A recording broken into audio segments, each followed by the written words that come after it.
Salut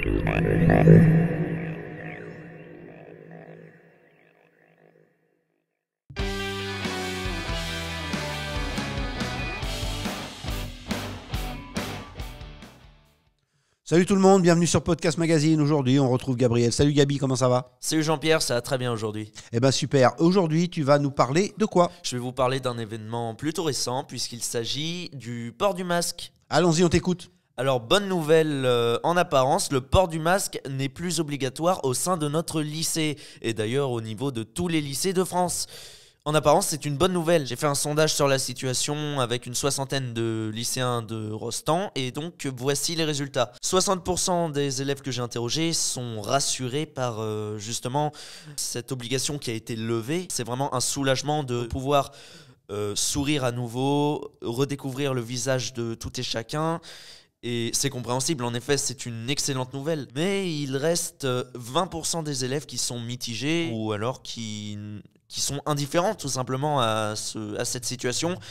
Et il y a le reste, 20% des élèves que j'ai interrogés qui ne sont au contraire pas rassurés, car je vais maintenant vous parler franchement.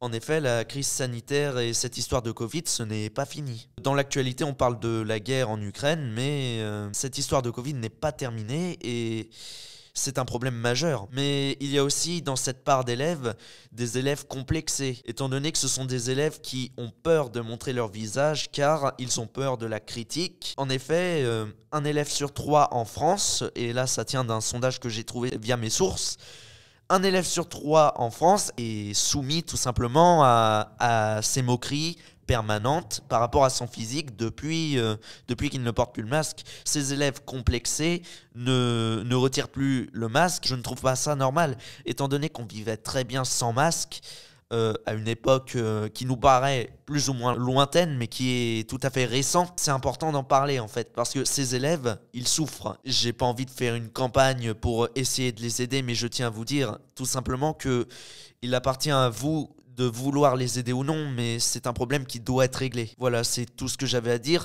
En conclusion, plutôt une bonne nouvelle en apparence. Merci Gabriel. Eh ben oui, en effet, on peut parler de choses un petit peu graves, de choses un petit peu difficiles. On se donne rendez-vous pour la prochaine fois et on espère que vous serez nombreux à l'écoute. À bientôt, bye bye.